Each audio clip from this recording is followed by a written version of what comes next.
Hello friends, welcome to the Interviews with ROM Hacker series. I'm Ruby and I'm here today to get the scoop and get to know the people behind the games we love to play. This series of interviews looks to give ROM hack players and developers a chance to get to know some of the developers of their favorite ROM hacks and get a peek behind the curtain of development of some of their favorite projects. This is our inaugural episode and we are kicking things off with a bang. Our first interview is with a developer you may know as the lead dev for the well-received and beloved Pokémon Odyssey. Please welcome PacoScarso. Hello Paco, how are you? Hello, I'm fine. How about you? I'm good, thank you. Thank you again for agreeing to this interview. I'm very grateful for the opportunity to hold this.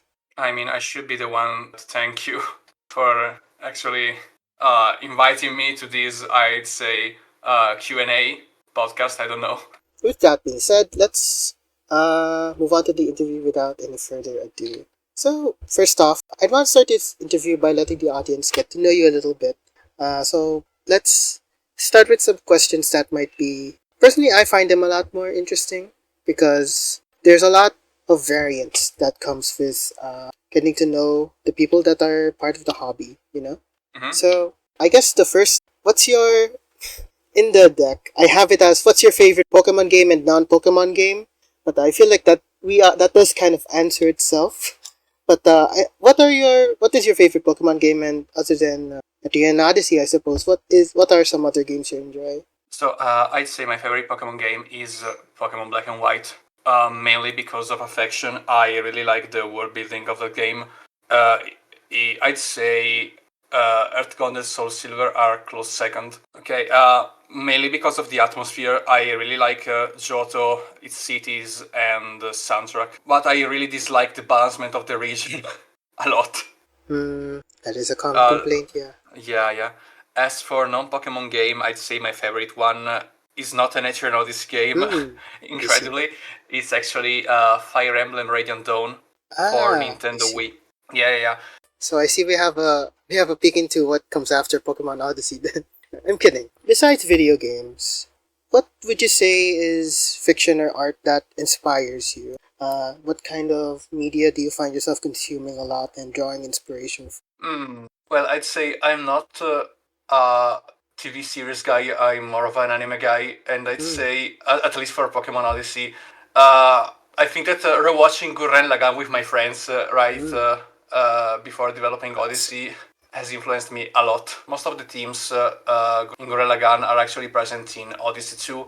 I don't know if you watched Gurren Lagann, but there's always a kind of catchphrase that goes on and on in the anime, which is do the impossible, be the unbeatable, and stuff like that. That is a thing that's present in Odyssey 2, together with other teams from various media, but I'd say, Gurren Lagann is my main source of inspiration for this project. I see. Outside of Odyssey, of course. It's very interesting. I hadn't gotten the chance to watch Gurren Lagann. I've always wanted to because it does just look good and also, iconic anime. I'd say there's a pre-Gurren Lagann phase and a post-Gurren Lagann phase. Unironically, I think it's that great. I see. All right. I suppose that's a bit of a pivot back then to Pokemon. The usual question: what's your favorite Pokemon? And do your favorite Pokemon get some buffs or special treatment in your game? Especially because Etrian Odyssey is very well known for a lot of its regional variants. So I'm very curious as to know what your answer to this is. My favorite Pokemon is not an Etrian variant, but it's Masquerain. I see. And of course it received a lot of buffs, like I reverted it back to Water Bug type. I always hated the fact that Surskit had the Bug Water type, and once evolved into Masquerain it became just a boring flying bug type. I also buffed its BST a bit, like by 40 or 50, I don't remember actually, but it's pretty decent now. I've seen plenty of people actually using Masquerain in rain teams, so I'm happy. I'm happy to see people using my favorite Pokemon. Yeah, that's definitely satisfying. I can imagine being able to be to put yourself in a position where you can see more usage of your favorite guy. Mm-hmm. Let me ask you as well. We have discussed a bit of what you did for game designing with your ROM hacking. But what other hobbies would you say that you have outside of ROM hacking? How do you like to spend your time? I'm actually a kind of musician, meaning Oh, that I've been playing guitar since I was like 15. I see. So I know how to actually play an instrument, compose songs and such, and this helped me a lot during development. I actually arranged the song by myself, I and see. this sped up the process a lot. Oh, You have no idea. I mean, finding a musician working for you for free is basically impossible oh unless yeah. it's like some friend of you and such. In the projects I am part of, it has been basically a lottery for some Yeah, to find a musician. I mean, Uh, finding someone that can code is really I don't not simple per se, but easier. Let's say mhm, easier. Finding a musician in our community is really difficult. Especially one willing to get into the weeds of how music works on the GBA. Yeah, let's not talk about it. Oh my god. Yeah, we have a section for that. Yeah. Actually, if I can ask as well. Admittedly, I don't know as much about guitars as I could, but I do have enough few musicians friends that I think I can ask these follow-ups then for anyone that might be interested at home. Who would you say are, I guess, some inspirations for you as musicians? And what's a guitar that you would either like to have or that you love a lot? A guitar model, I'd say. I already have the guitar I've always wanted, which is Mm. an Ibanez acoustic guitar. I see. I actually like the acoustic guitar more than the electric guitar. As for musician, I'd say my main source of inspiration are Yuzo Koshiro, which is the composer of Etrian Odyssey. Would you look Mhm. at that? Interesting. and Wow. yeah, and the second one is Hirano, which is the composer of Fire Emblem Radiant Dawn. I I see. really like those two artists.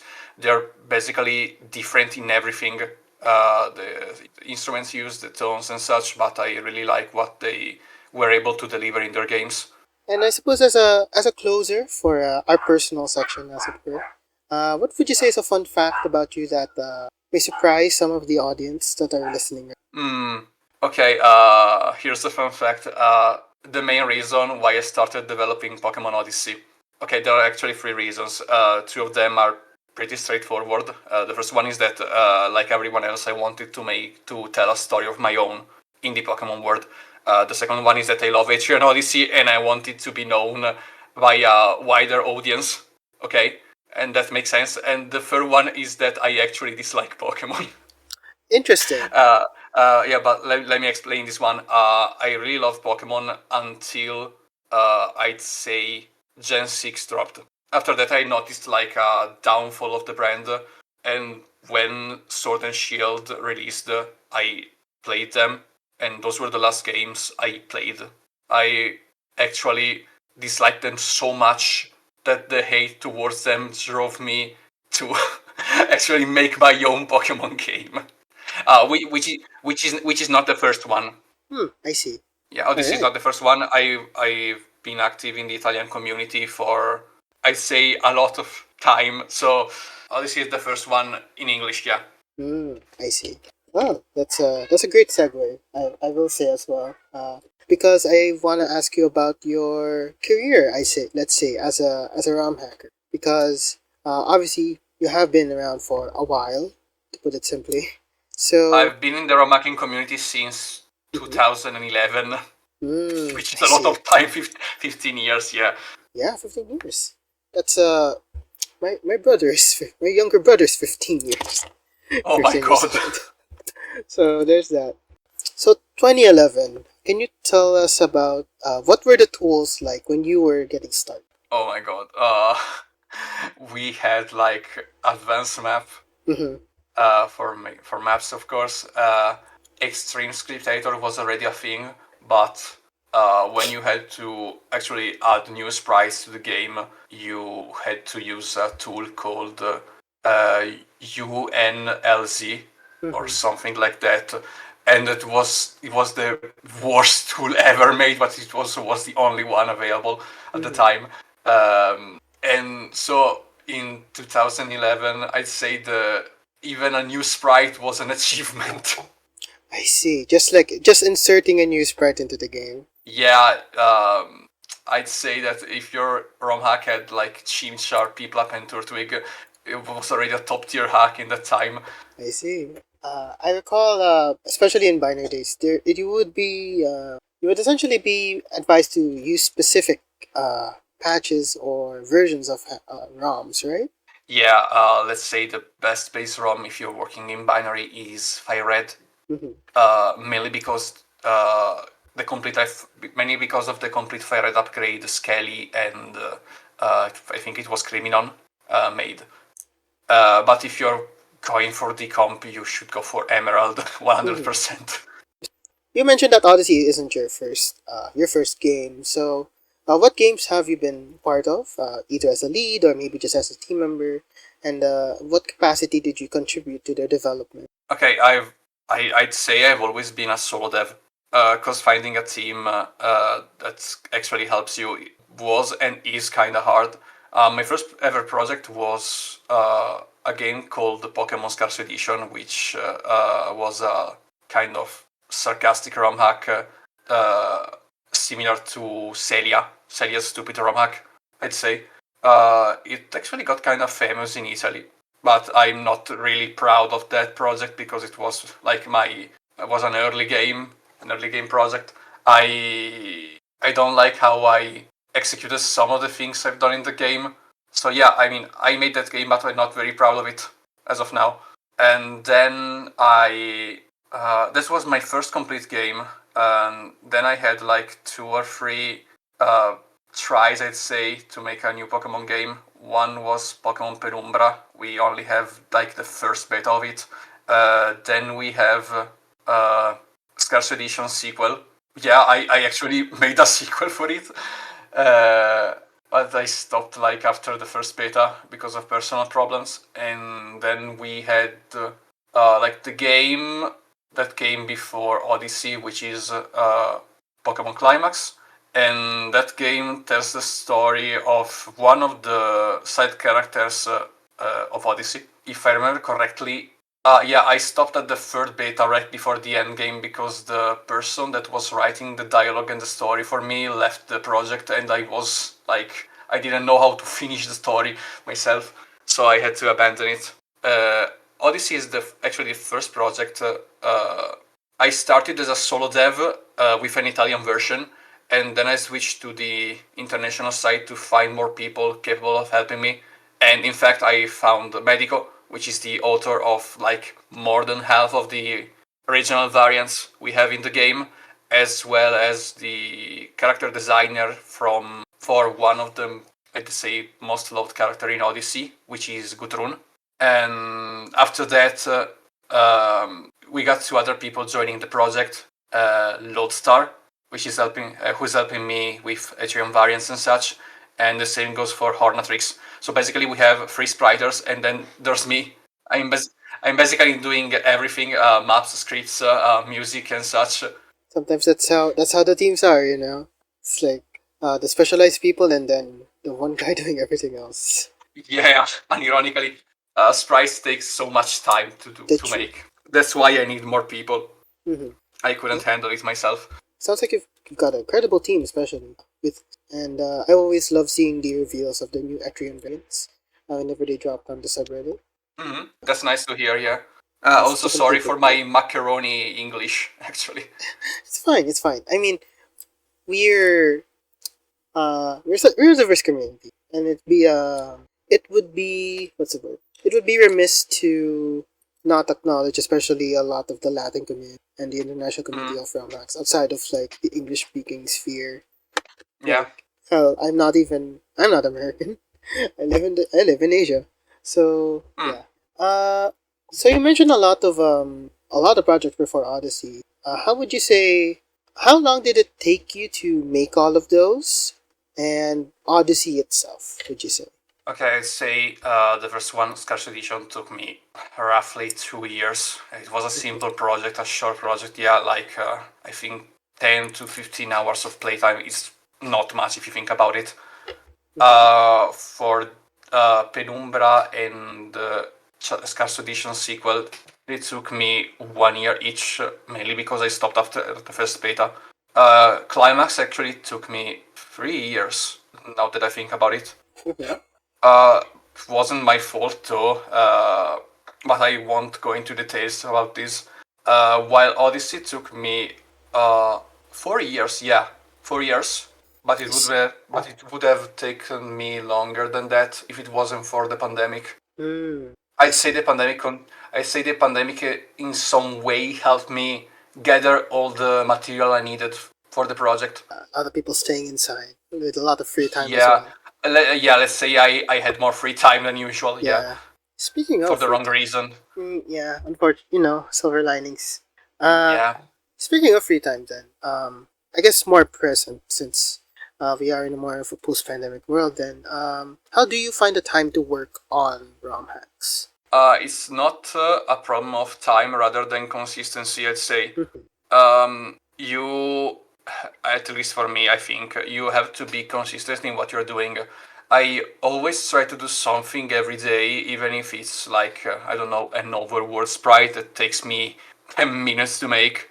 But I think that being consistent like helps me pushing forward the project. Like there are some days that I'm too tired to do something, and I don't say I feel bad, but I kinda want to force myself to do something every day so that I can so that I can think, oh yeah, today I've done something, I'm okay with that. Yeah, so it really is. It doesn't matter how much time you Doesn't dedicate matter as how long much. as you find Yeah, it something. doesn't matter how much you always have to try to do something every day. At least in my opinion. Like I don't know. You come back from work. You're too tired, but I'd say yeah, let's do an overworld sprite, and that's it. Like 10 minutes. I see, I see. On that note, though, on that note, then, I'd like to ask, where do you find this commitment or this perseverance to find ways to keep working on this hack? I want to see people enjoying my game. Like a lot of people are actually waiting for the sequel, Odyssey 2, and their support and appreciation is what is driving me to push forward and make actually the game. Also, I think that releasing various beta during the development process helped me maintaining this desire to release the game. Let's say, So it's like it's a feedback loop that you get to see yeah, the reaction. yeah. I want to see their reaction, what they think of the game, and thanks to them, I actually find the will to continue. It's really nice to have people actually caring for what you do and saying things like you've helped me through a difficult period. Your game actually made me smile and stuff like that. It's really nice. It's really nice. Yeah, that's basically what's pushing me. It does sound very Yeah. heartwarming. Knowing that you've made such a positive impact on someone else, from what Yeah. Right. Since you did say that you do basically everything else outside of sprites, would you say that there's anything about ROM hacking, either the hobby itself as a whole, the community, etc., that you enjoy the most? Which one would you like? Would you say that you dislike the most? Okay, here's what I enjoy the most about the community. I always love when like someone streams the game or make video about it. Like there's a meme regarding Odyssey, which is the following. Every time someone mentions Odyssey is because they think it's good, or because of an in-game side quest. Of a guy telling you to shit yourself on the 27th of December at 15:37. Like, I've seen plenty of videos of VTuber actually reacting to that event, and it's so funny when it happens. It's a kind of a troll side quest where a guy stops you from adventuring in the labyrinth and throws at you 6 seated with explosion, and if you happen to win against him, he run away and then curses you, telling you will shit yourself in December, and that's a recurring meme in the community. Like the 27th of December was a special day in the server. It's like a second Christmas. Yeah, second Christmas, there were people posting like the Majora's Mask meme about the moon. Oh god. 24 hours before the end and stuff like that. I'm not kidding. No, yeah, I can imagine. I'm gonna admit I did not get past that guy before I continued my own playthrough. I have been able to get to the first it's a side quest, so you're not forced to do it. Yeah. Yeah, I got to the part where I got exploded on by 6C dot, and I decided to keep exploring the first stratum instead. Makes sense. I'm very glad to hear that this is how it culminates then. Yeah. And as for the most disliked part, I think reading about people whining about the fact that you're forced to play as a female character. That's the worst part, I think. I get that Pokemon is known for you make your own avatar, it's your own adventure and such, but ROM hacking is about making something different, and it's not the first time you're forced to play a specific character in a JRPG, because we all keep forgetting that Pokemon is a JRPG in the first place. So I think there's nothing wrong with having a set character. We have one in Pokemon Colosseum and Gale of Darkness, but that's not a problem. That's not a problem because, of course, the protagonist is male, and these people don't want to play as a female. I don't know why. I think that's the worst part. Yeah. Especially since there is a lot of care given to Nyx's storyline, as I can see. She's a very well-written character in my book. So I can see how it can be very disheartening to hear people not want to play her just because she's a girl. Yeah. I mean, if I get people not wanting to play the game because they don't like fake mons and such, that's a valid argument. I mean, I'm not forcing you to play a game you don't like. But when it comes to a gender problem, that's where that's what I don't like to hear, because that's not a preference. That's actually sexism. Thank you for all of that. It's very nice to hear the extensive history you've had, especially in this community, having been here for a decade and a half, really, which puts into perspective how long you've been around. And I'm sure people are thankful for having you around, both in the Italian and international community. I hope so. So, given that, then let's talk a bit about your recent project, your most recent project, Pokemon Odyssey. So, why make an Etrian Odyssey Pokemon round? Let's say that I really like Etrian Odyssey. I've played like every game except for like a sort of crossover with Mystery Dungeon. Don't play that. It's really bad. The main reason I've done that is because I feel Etrian Odyssey is such an underrated series. From Atlus, by the way. The same guy is behind Persona, Shin Megami Tensei, and such. I wanted to find a way to actually make people discover the series without having to play it. Etrian Odyssey is so niche that you don't know about it. And Pokemon Odyssey, I think, was the perfect, let's say, bridge between Pokemon and Etrian Odyssey. In fact, I found a lot of people wanting to play Etrian Odyssey after finishing Pokemon Odyssey. Like, a lot. I'm better than Atlus. We are better than Atlus at marketing, by the way. I'm joking, of course. May I ask, when was the last game for this franchise?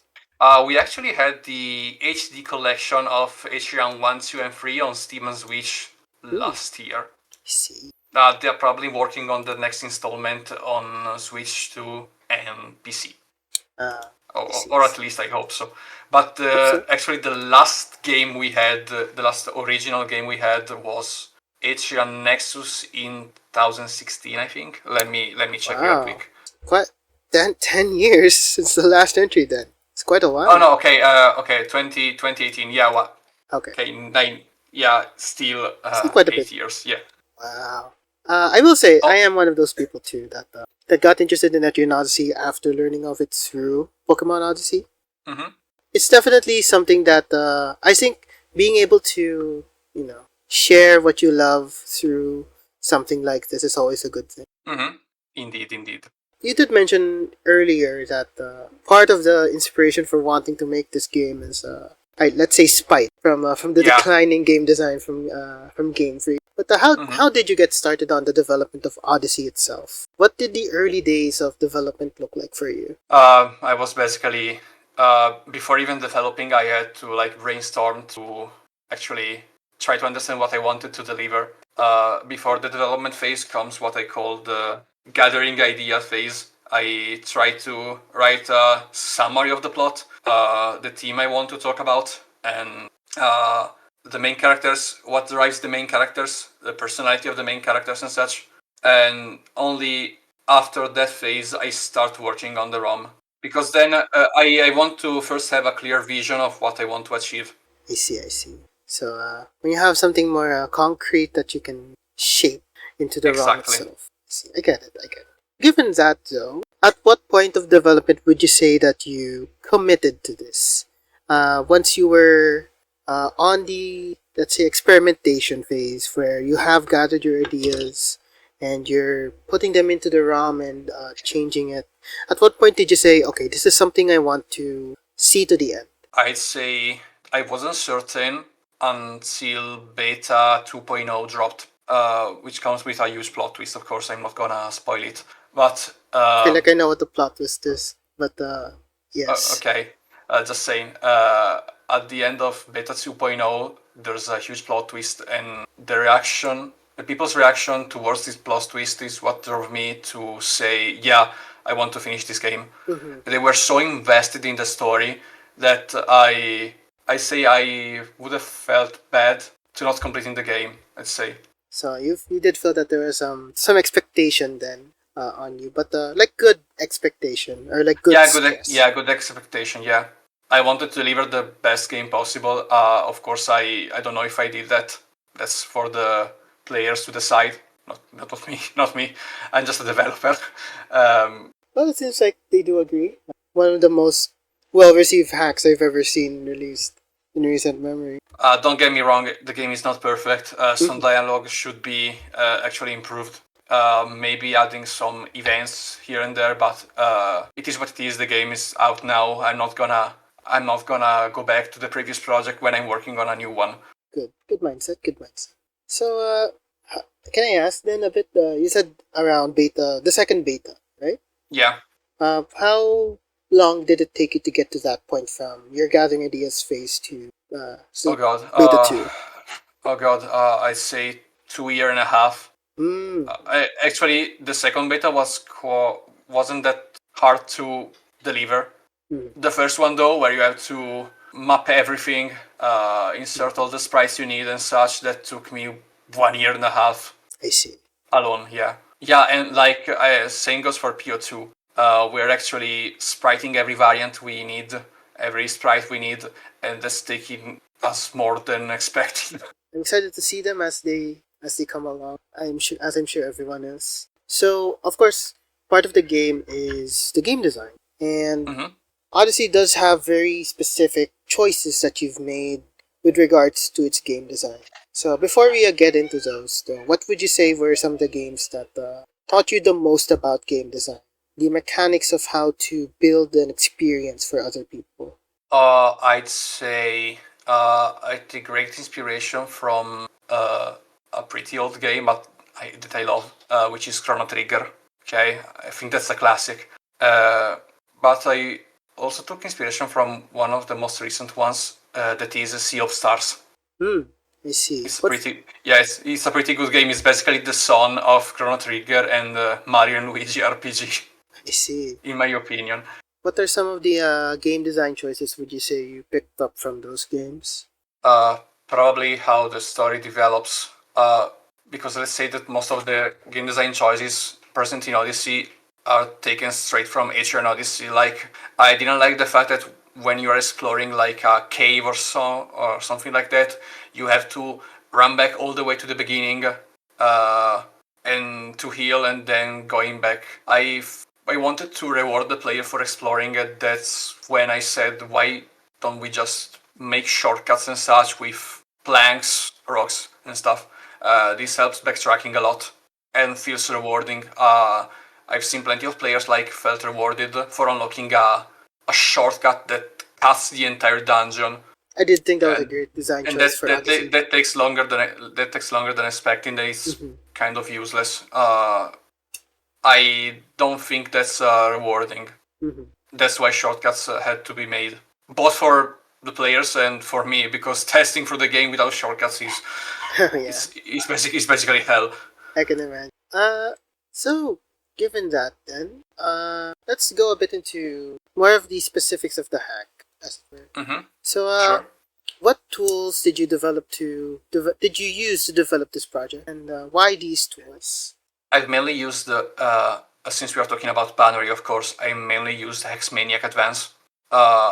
It's a complete tool. You can edit maps, tile sets, sprites, edit code. You can basically do everything but music. For that, I had to use Sappy, which is a really old tool, but it's the only one to work with music and such. So you kind of have to deal with it sooner or later if you want to actually add new tracks to your game. I'd say once you know how to operate Sappy, it's kind of easy to work with music, but it takes a lot of time and effort and patience. So I've mainly used two tools, Xmaniac and Sappy. I see. Of course, as Maniac, probably the best. Really night and day as far as tools go. Yeah, before that, we had to use like Advanced Map for maps and Extreme Script Editor for scripts, and they were both buggy as hell. Most of the time, the ROM gets corrupted because you've expanded a map, and the game forgot to repoint something in the memory somehow. And that's also part of the reason why Fire Red was recommended a lot more, no? Because I think, if I remember correctly, Emerald has some. Basically, the Battle Frontier does some weird stuff with memory repointing that makes it hard. That's from what I vaguely remember. Kinda, yes. It's not a bad base per se. The worst one is Ruby. Don't use Ruby ever again. I mean, people don't even use Ruby's decomp. garbage. People don't even hack on decomp for Ruby. It's not finished yet. Ruby is just terrible. Emerald is by far the best base ever made for decomp. Yeah. For multiple reasons. You can actually use the Fire Red decomp too, but I don't see why you should when Emerald is basically more implementations. I mean, you can. No one is stopping you to just don't use Ruby. I guess as a small tangent, expansion even has all the Fire Red maps in it as well. So yeah. But going back to Odyssey for a bit, then what would you say your overall design philosophy was for this project? I would just want the game to be fun to play. That's the only thing I wanted to achieve. I'd say testing was actually done multiple times, either by me or the development team or beta testers, to ensure the quality of the game.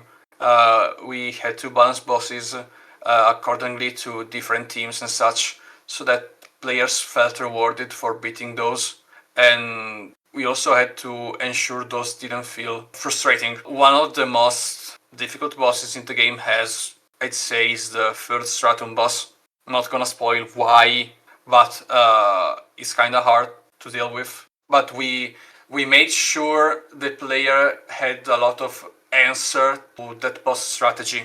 Okay, so I want the game to be rewarding and fun to play. That's the mainly two things I want for my game.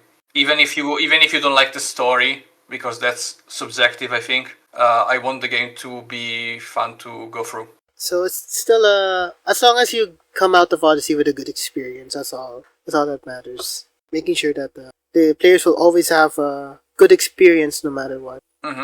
And while doing this, I also want my game to have a soul. Let me explain this. I usually when I play a ROM hack, I want to see the developer vision. I want to see what they wanted to actually deliver, what they want to tell me, and that's why I tend to avoid enhancement tags. I'm not searching for a challenge. I just want to see what people have to tell. I want to see their stories. I want to see the themes they talk about and such. So what you feel is important to them? You want to see what resonates with them? Yeah, I want to see what's important to them, yeah. Thank you for that. You mentioned a bit before that the game goes through a very rigorous process of quality assurance testing between yourself and a lot of beta testers. So overall, how many members would you say Odyssey had on its development team, as opposed still has? At the beginning, I was alone together with a friend of mine that was helping me mainly for more complex stuff and C injection and stuff. But I was handling everything by myself. And after the first demo, Medico started helping me with sprites. But basically, the game was developed by 3 people. I see. So, would you want to shout those people out now? Thanks to Avon for helping me for C injection and stuff and fixing bugs and stuff like that, and thanks to Medico for actually helping me with Atrium variants and character designs. I couldn't have done anything without you. Team of Two is definitely a nice core team, especially for a ROM hack, from what I've seen. Yeah. Let's get into a bit of the weeds then about the some of the decisions you made for Odyssey. Get a peek into why these certain design decisions were made. So you talked at length about disliking if people dismissing the game just because it has Nyx as a protagonist. But I do want to ask, what led you to deciding that the game should have a static protagonist rather than the usual are you a boy, are you a girl song and dance that Pokemon has? I want it to be more similar to a classic JRPG rather than a Pokemon game. I feel that a character with their own personality can deliver a better story than a blank slate. That's true. I mean, you can make a good story even with a blank protagonist, but I don't think Pokemon is the right media to do so. Unless, of course, you make a character with a set story and personality. I get people not liking Nyx's personality or some choices they made, but that's part of the game. I mean, you're not Nyx. You're just controlling Nyx. But you're not her. Yeah, because she does have her own agenda, I'd say, her own goals. Yeah. So, yeah, I'd say that is also, I guess, something similar to why people do like Pokemon Mystery Dungeon as well, because even if, it has a personality quiz, but the player character you're playing basically is their own character as well. At least from what I remember. Exactly, yeah. Mystery Dungeon. So, given that, I imagine the answer to this next question is tied then to how you conceptualize Nyx. But why have Plusle and Minun as starters?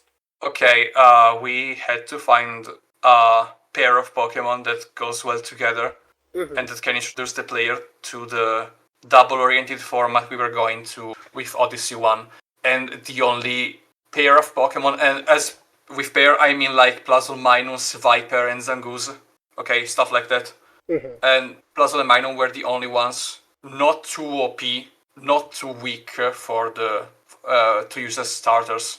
We also had to tweak with their stats, like we converted Plusle to a sort of support tank that can help Minun shine. Right, like we gave Plusle a heal pulse early to support Minun. Minun was more attack oriented and stuff like that, so you had a sweeper and a support as your starters. I did see and that. I think that's a good starting point. Of course, you're not forced to use Plusle and Minun if you don't like them. That's why we give the player so many choices at the beginning of the game. Like even before entering the first stratum, I think we have like 100 choices. I see. Unironically. No, there's nothing else to say other than that's a lot of player choice and player freedom. Yeah, like you don't like Minun, you can catch a Spearow in the woods near the starting city. That's also an electric type that covers the same role as Minun. So we gave you choices at the beginning of the game in case you didn't like those. Of course, that's for the player to decide. So then, given that, outside of deciding how to shape the player's choices not just through what Pokemon they can use, how did you come to decide on the different, let's say, quality of life features that you can find in Odyssey? For example, in the guild, you have someone that can wonder trade for you, and someone that could put your Pokemon at max happiness, and certainly there's more. How did you come to decide that these were features that you wanted to have in Odyssey? For two main reasons. The first one is that I hate grinding. I think that a bit of grinding is okay, but if you have to like farm a Pokemon happiness from like 20 to 100 in order to evolve it is bad game design. So I wanted to give the player a choice to either farm it normally or just skip the entire process by maxing it through that NPC.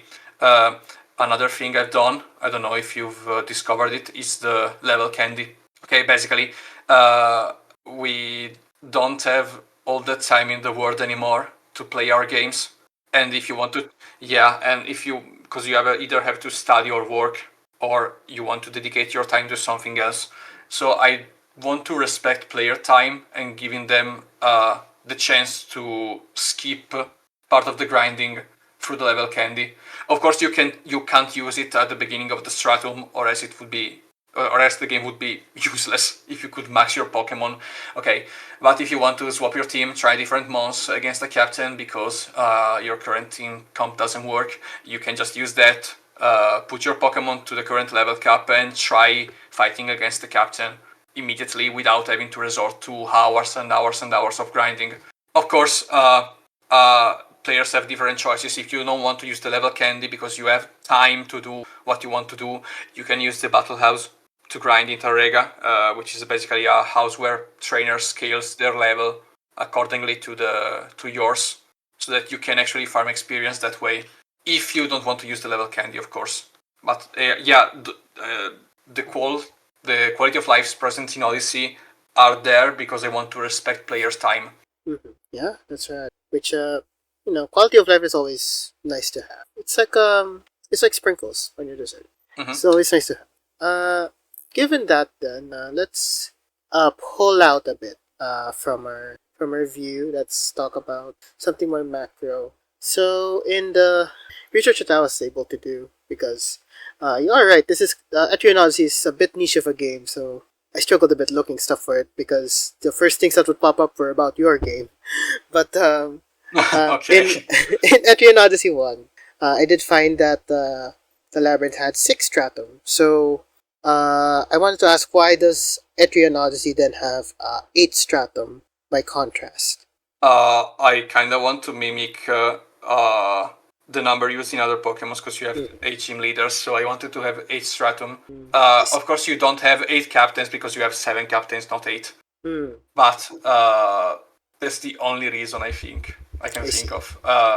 It also tied to the use of level caps. There's a different level cap depending on the stratum you're in, and that's mainly for balance reasons.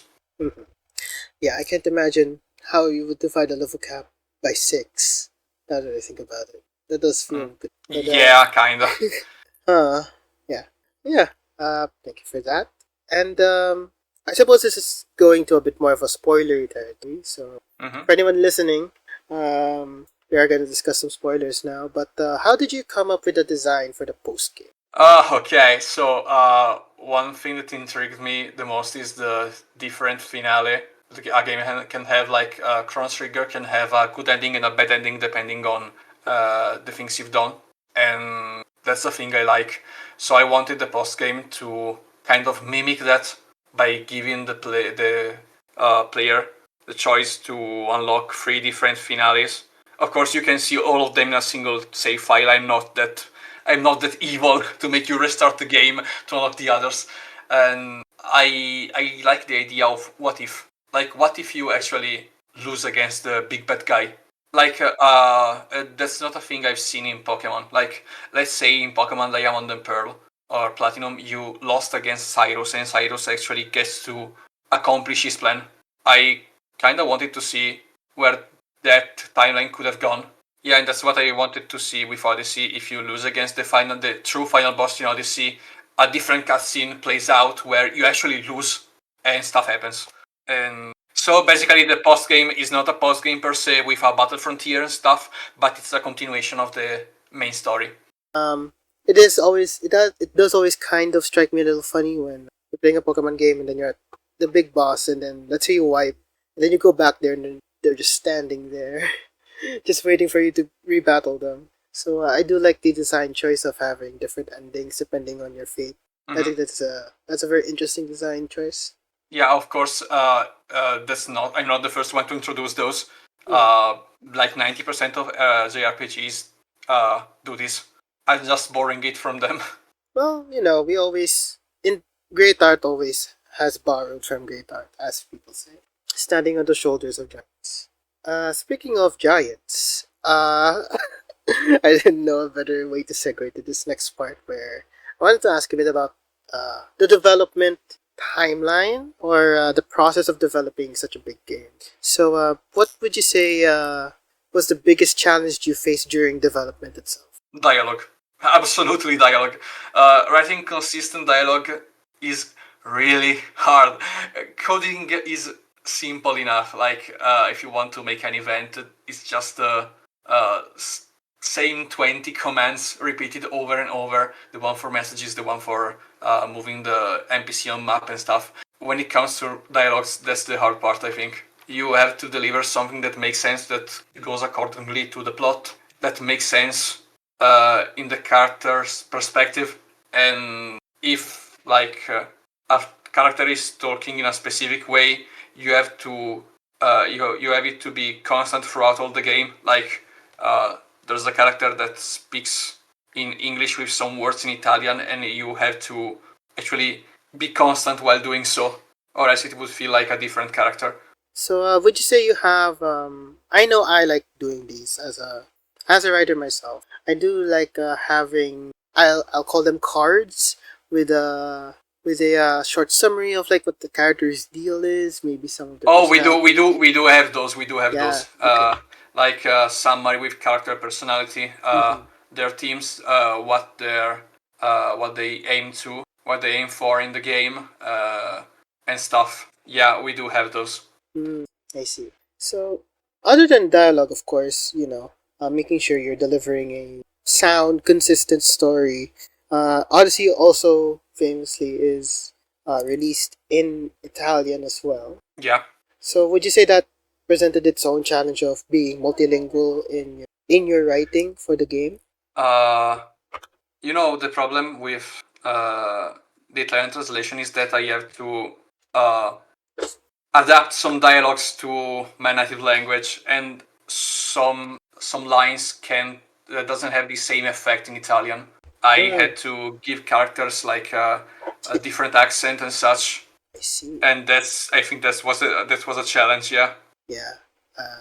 I can relate as someone that did do some translation work for a while. Even if you're fluent in both languages, you do have to kind of find that sort of balance to make sure that the essence is being delivered how you want it to. Mm-hmm. Yeah, like the character that speaks in English with some Italian words doesn't work in Italian for obvious reasons. Mm-hmm. So I had to find another way to make her express her character and such, and I used a dialect. I used an Italian dialect. Yeah.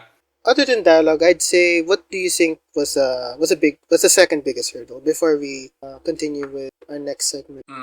I'd say map design.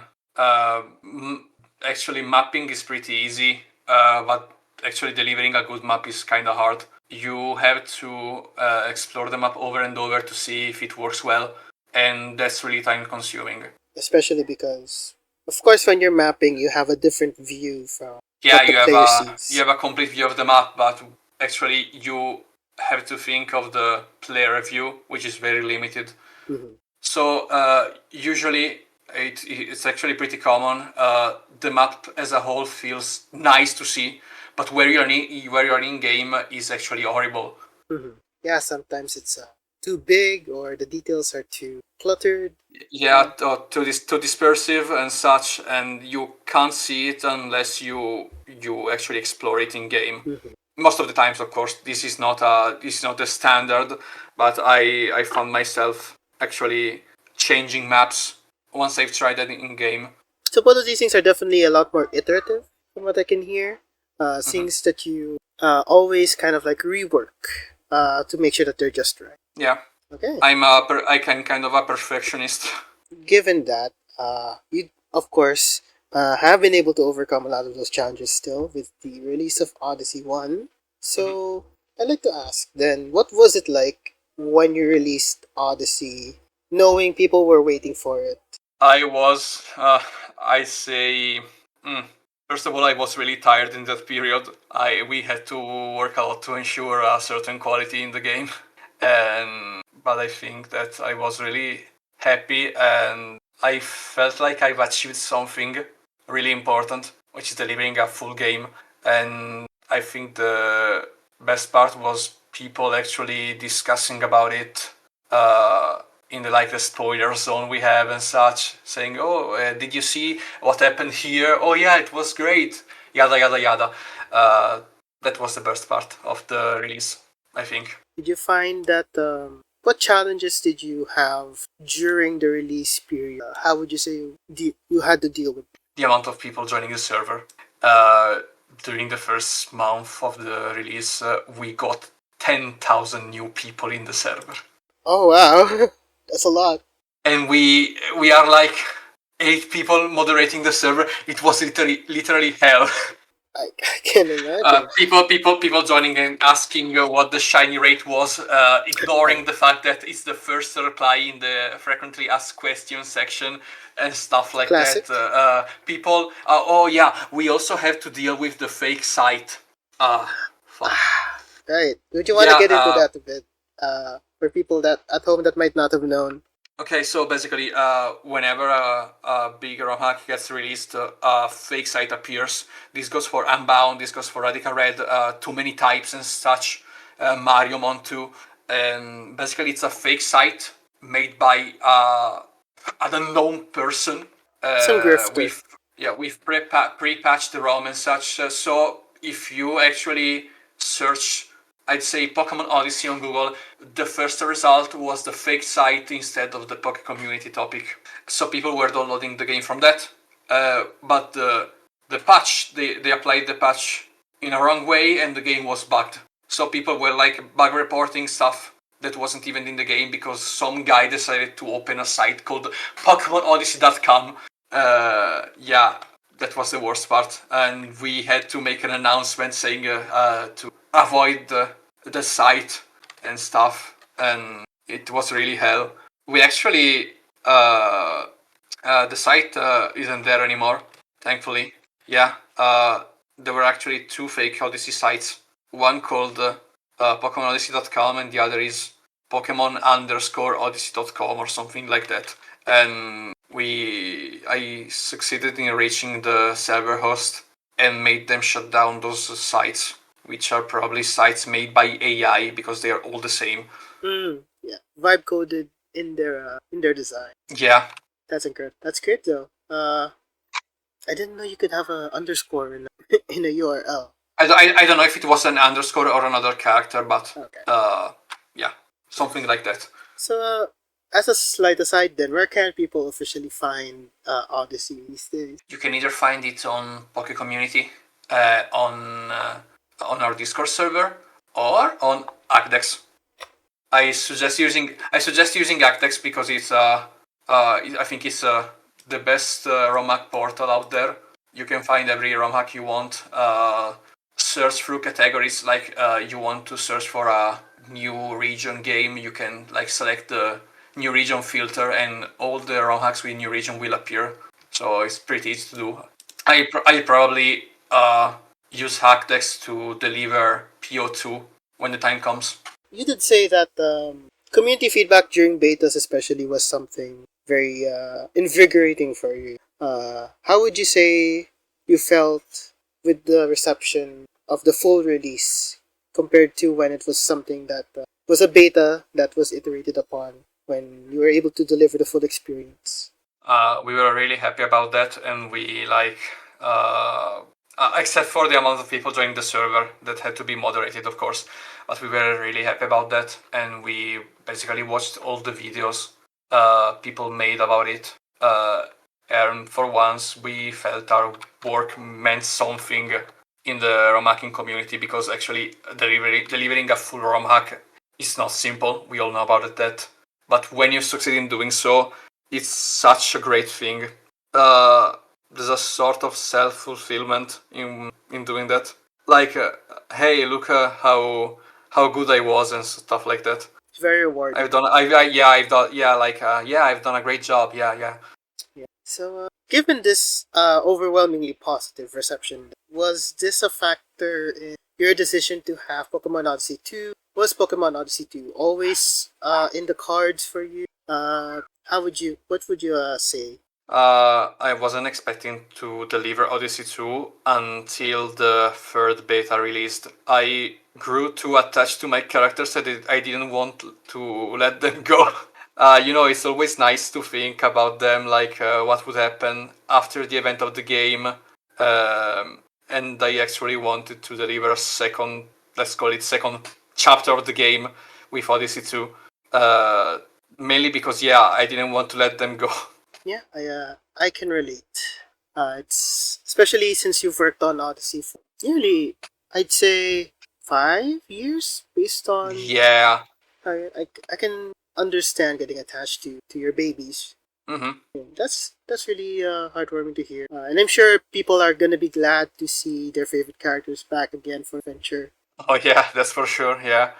All right, so we'll be winding it down a little bit as we go to some of the final questions about this project in particular. Mm-hmm. So, how do you feel about Pokemon Odyssey 1 in particular now that it's complete? Because Pokemon Odyssey 2, or rather, Pokemon Odyssey as a full project isn't done yet, as Pokemon Odyssey 2 is on the way, but I guess how do you feel about the first chapter of this story that you've... I think it's good enough, even if some things could have been better. Mostly dialogue and event-wise. I could have added more interaction between Nick, Citan, and Olympia, I think. I could have developed some characters more than others. I could have written better dialogues in certain sections, but what is done is done. So, given that then, do you still think that it accomplishes the goal you set out? I think I've successfully delivered what I wanted to deliver. Of course, looking back, it could have been better, but it is what it is. I'm not going back now. Yeah, it's always good to know when to stop. Most important part of being an artist. Yeah, I can't be fossilized on a single thing forever. Given that, what's something you learned during the development of Odyssey, and how would you use this for Odyssey 2 and any future projects you'll have down the line? I think Odyssey 2 will be the last ROM hack I'll make, because it's really time consuming. I think I've learned some game design choices I made were wrong and stuff, so let's say I've tried to correct them in PO2. One of the things I can share, because we've already revealed it, is that in PO1 we had an item called Tent, which is basically a sacred ash. I think it's called like that, yeah. That also gives you back all your stamina, and it was like a consumable item. And in PO2 we opted for a Pokevial kind of item that works for once, and then you have to go back to the Poke Center to recharge it. And I think that's better than spending 10k a tent every time. Because you'd have to grind for that money. I mean, money grinding isn't a problem in Odyssey because of various things, but I think having an item always ready to be used is better than buying a tent every time. I see. Yeah. So, you did mention that Pokemon Odyssey 2 is going to be the last ROM hack you make. Given that, then, is there anything you'd like to share with our audience about the development of Odyssey 2 so far? I'd say the development is going pretty well. We'll be able to deliver the first demo in 3 months if everything goes as planned. Maybe 4 if the testing phase takes longer than expected. I still don't know. So I'd say the game will be released during summer. I still don't know when, but it will cover half of the first part of the game. Wow, that's a lot. Yes and no. You have like 5 acts. 4 acts in the main game and 1 in the post game, and the demo actually covers half of the first act. I see. Still a meaty amount of content. So you mentioned that you had some stuff you wanted to share as well when I asked for the interview. Would you like to share them now? So we actually have something ready. I actually thought at first that this was going to be a live interview, so I was going to share it live. But we are reworking the classes we've shown in the Poke community post.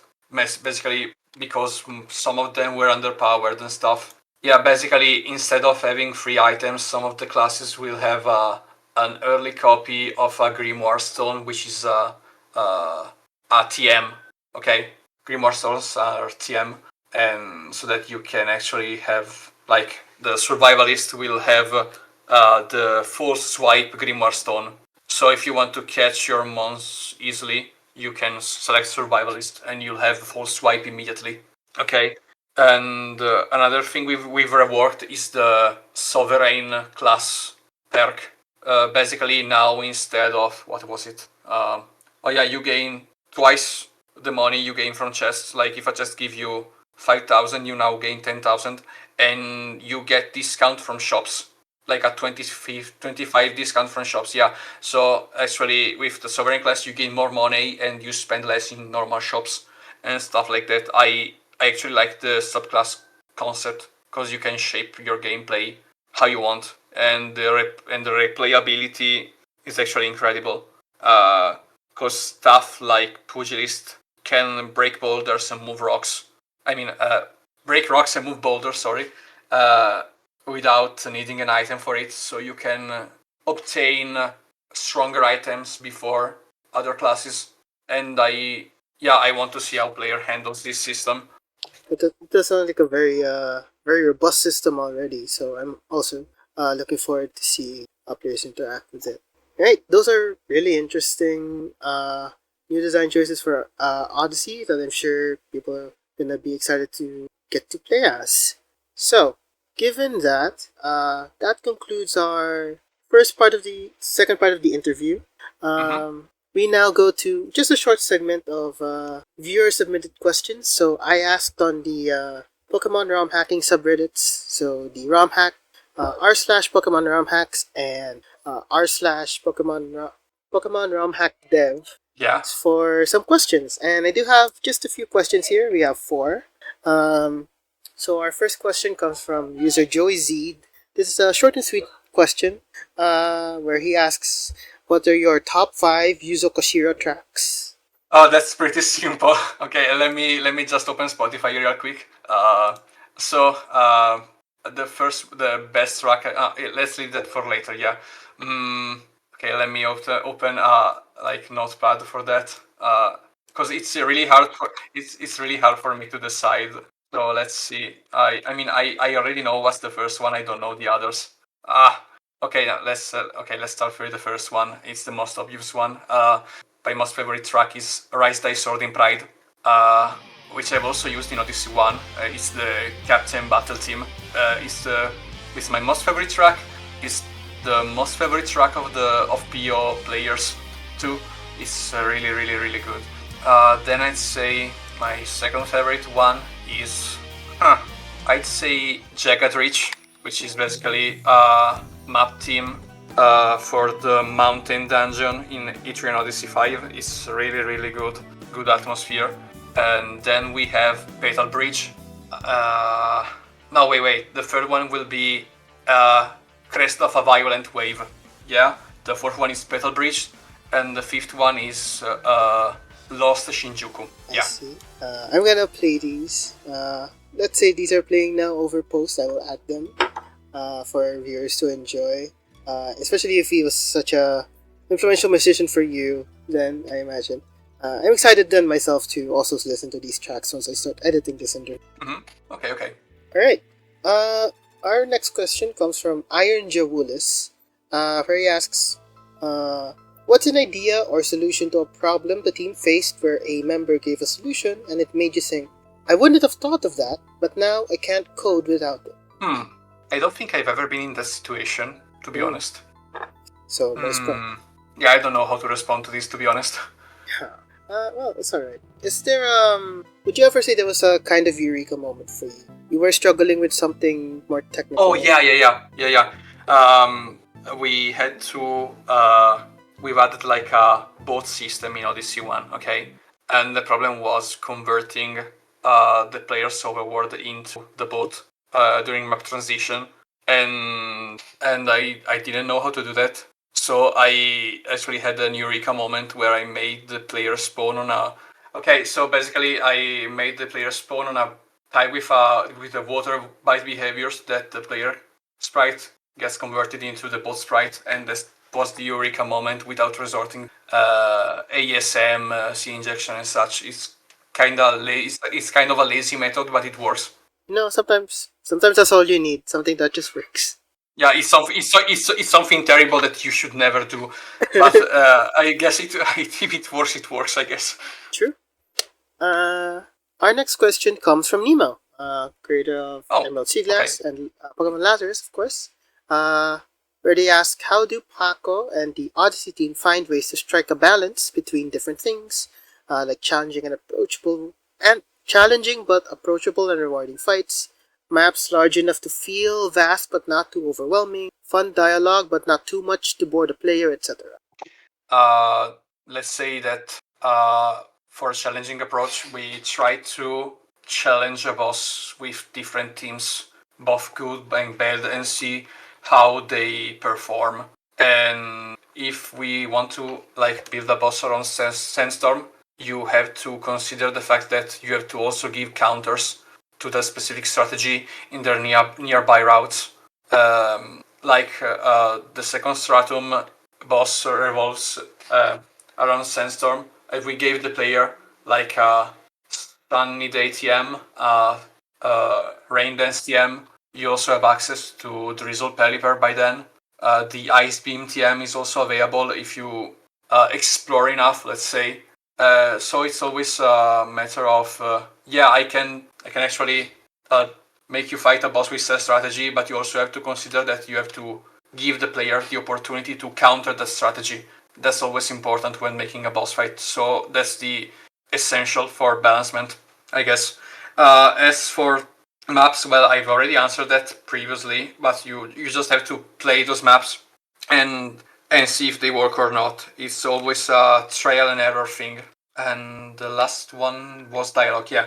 That's the most tricky part because you have to make different players play the game. And by different players, I mean people have different taste and such, so that you can actually see if the dialogue is good or not. Maybe some people like some kind of humor, others don't, and you have to understand if that's because of their personal taste or because the dialogue you delivered isn't good enough. But that's kind of a tricky part. It gets a bit harder the more subjective. Yeah, just it all comes down to playing the game. As long as you play the game over and over and over and over, you'll always notice the mistakes you made. QA the more you test, the better. QA really is the backbone of our hobby of games testers. So our final viewer submitted question comes from Samuel. I think this is Samuel RG.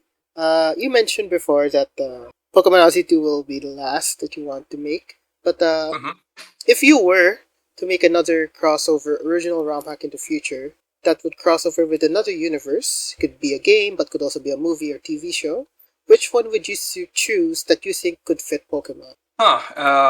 That's kind of hard to say. Let's see. Probably some medieval themed hack, Fire Emblem related. Yeah, which is my second most favorite series. Yeah, probably something like that. But I don't think it will be a thing. I'm sure someone has made a Fire Emblem hack. It's called Poke Emblem, which is actually a Fire Emblem ROM hack with Pokemon in it. Yeah. Oh, that sounds really. Yeah. I want to make the opposite Pokemon game with Fire Emblem things. So it's kind of different, but yeah, it won't ever be a thing. You don't have to worry about that. Yeah, I know PO2 is going to be the last one, and that's it. Maybe you, viewer at home, could be the one to make it. Yeah. So that's the end of our interview. Thank you, Paco, so much for your time. Thank you for the opportunity. Is there anyone you'd like to thank or shout out, give some thanks, and where could people find you, find your work, find Odyssey on the internet? So you can mostly find me on our Discord server, and I would advise you not to use Twitter, but actually have to use it for announcement and such, but yeah, you can mostly find me on our Discord server. You can check the Poké community topic, and there's a link to join the server. Yeah, and also shout out to some other fellow ROM hackers that I actually admire, if I may. So we first have Bla and Criminon, the authors of Pokemon Crown, a project I've been following for years, and I'm excited to play again once the new demo comes out. And also shout outs to Nemo and Vitron. Hello. Yeah, Vitron being the author of Safe and Source. I share a lot of similar ideas regarding game design with him, and we've also helped each other during the testing phase. And shout out to Nemo, because I think their projects are actually well made while still being relatively simple. Okay, this is really important because you don't need to put like a thousand Pokemon in the game, all the mechanics and such. You just need to make something actually fun and original if you want to succeed. That's what I want to say. Once again, thank you, Paco, for the time you shared with us today, and I hope our viewers at home came out of this interview knowing you a little more and being more excited for Odyssey. So until next time, take care. See ya, and thanks again.